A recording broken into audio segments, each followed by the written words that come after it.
Good evening, high school football fans. Welcome to the Frenzy. And I tell you what, the first round of the state playoffs kicking off tonight all around Georgia, South Carolina. It's everybody into that win or go home mode. Right, Frank. Important games were played as teams look to take that first step toward possibly raising a trophy, maybe at Mercedes-Benz Stadium next month. We're going to begin in the GHSA and out in Jessup, where the unbeaten Wayne County Yellow Jackets were trying to stay that way against Jonesboro. Let's get on out to Jessup. The Wayne train trying to stay on that track. The Jacket defense welcoming Jonesboro in true Jessup fashion. Tavrion Hines laying the lumber, the big hit. Going to get the Jackets going. The Wayne County offense comes on the field and they go to work. MJ Fuller getting a call. Fuller going to break into the open field. Fuller not going to be denied. He's going to dive at the goal line.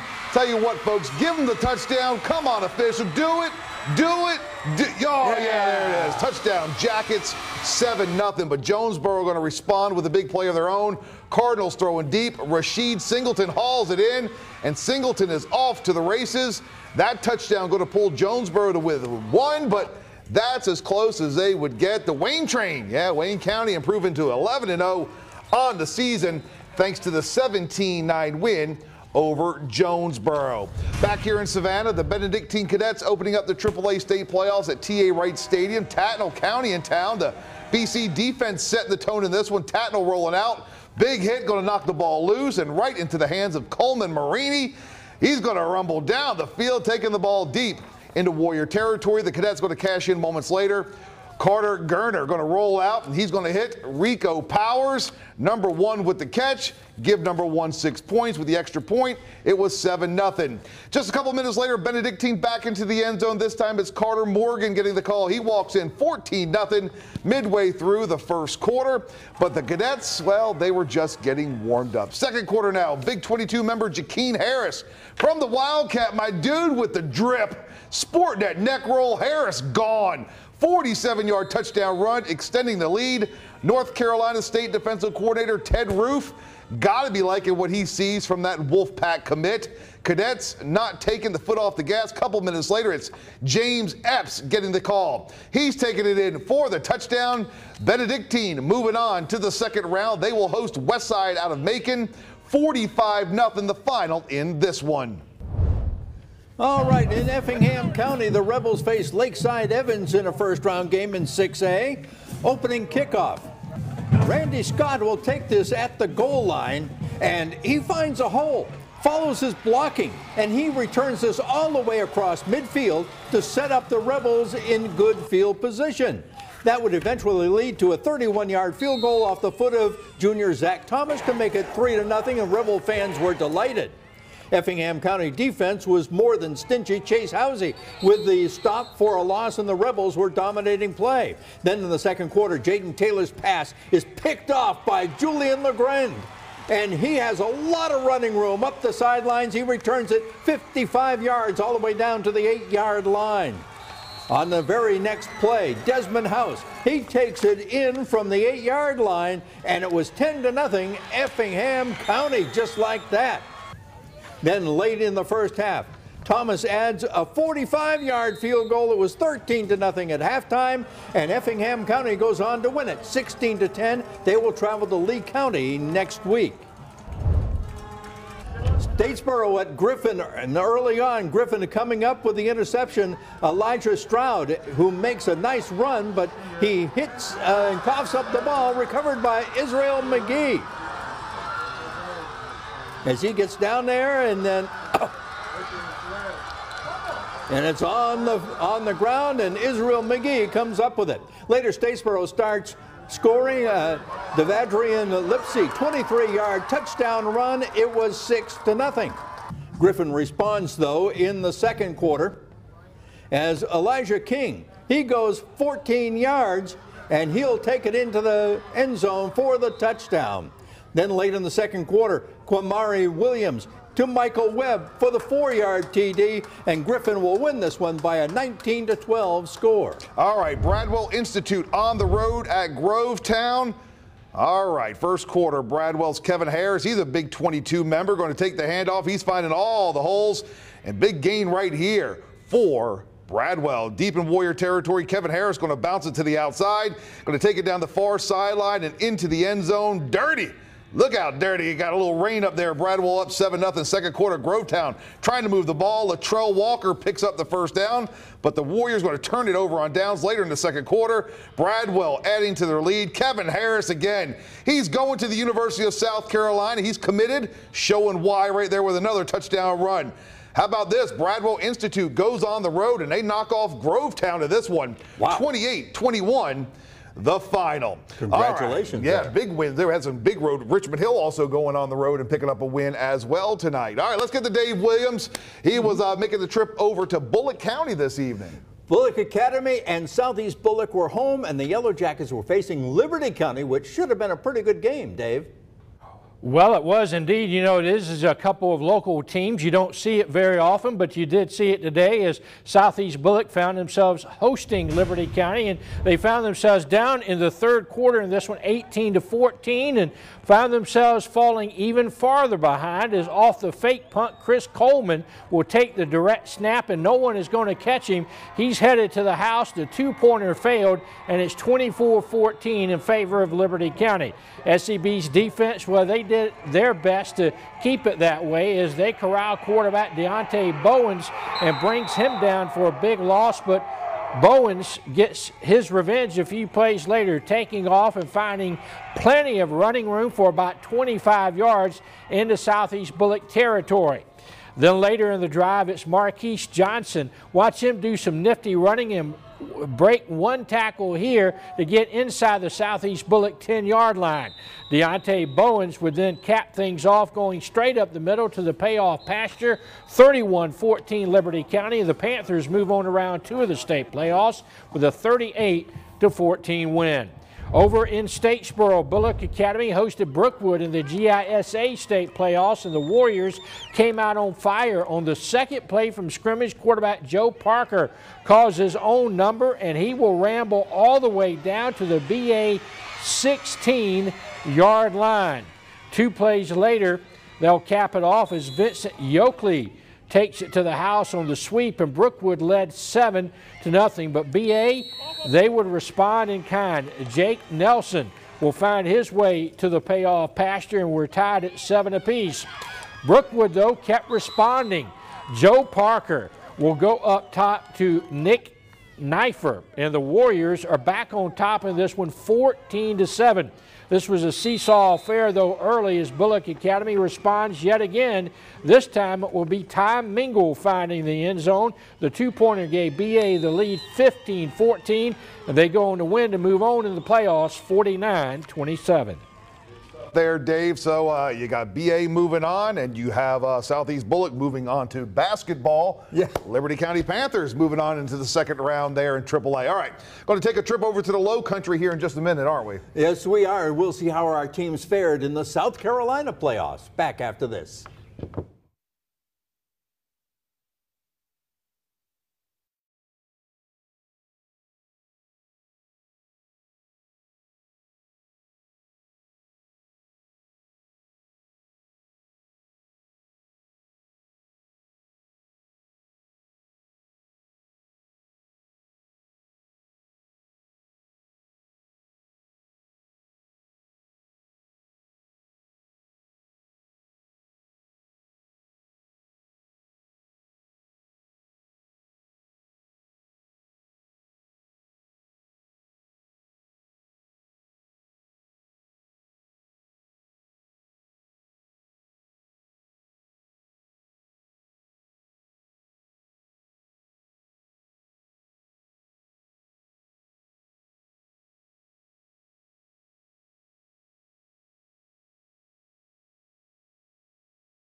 All right, welcome back to the Frenzy as we move over to the Low Country now. As the playoffs begin, and May River is trying to win their first ever playoff game and their first ever trip to the playoffs. That's right. I tell you what, the Sharks undefeated. They were taking on Lake City this evening. Let's go ahead and get out to those highlights. Yeah, there's the Sharks right there.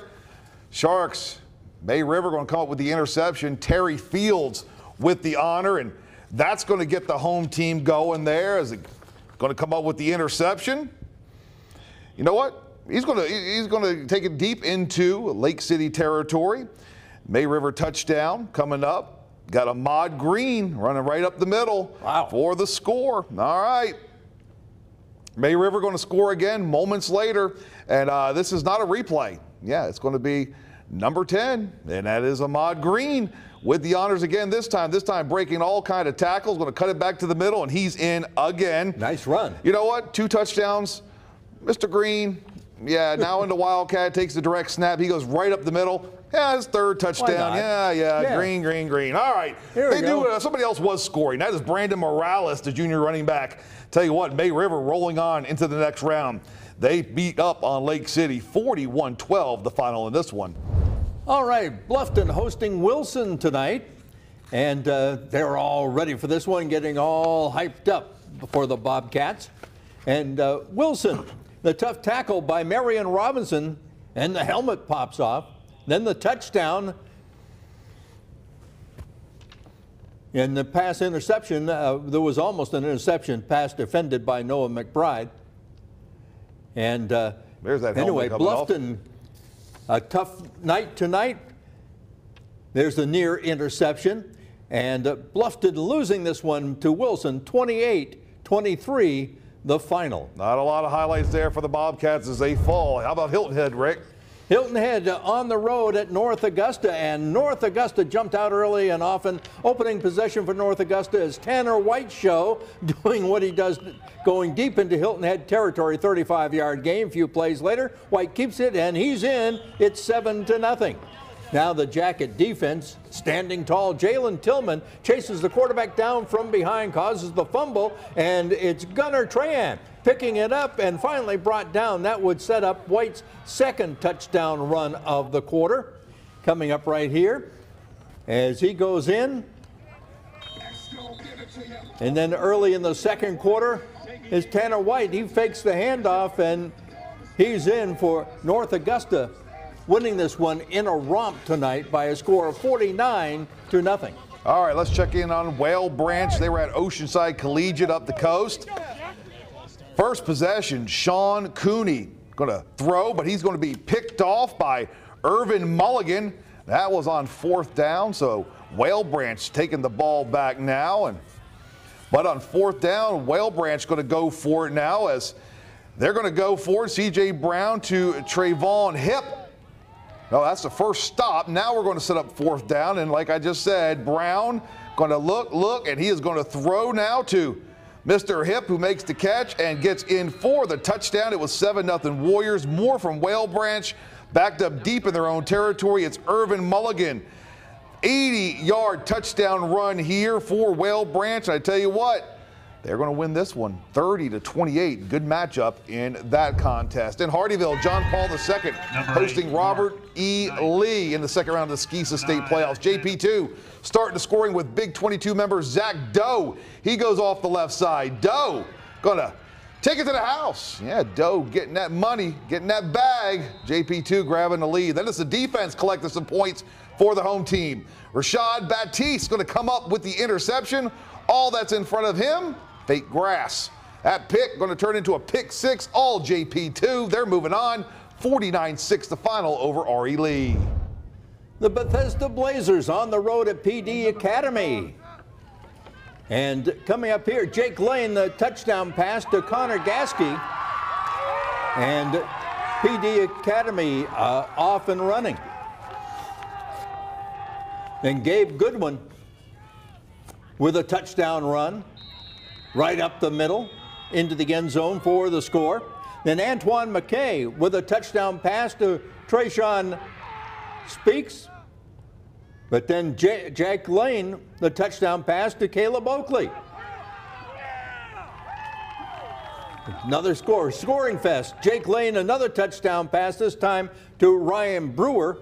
And PD Academy would outscore Bethesda tonight by a score of 45-28.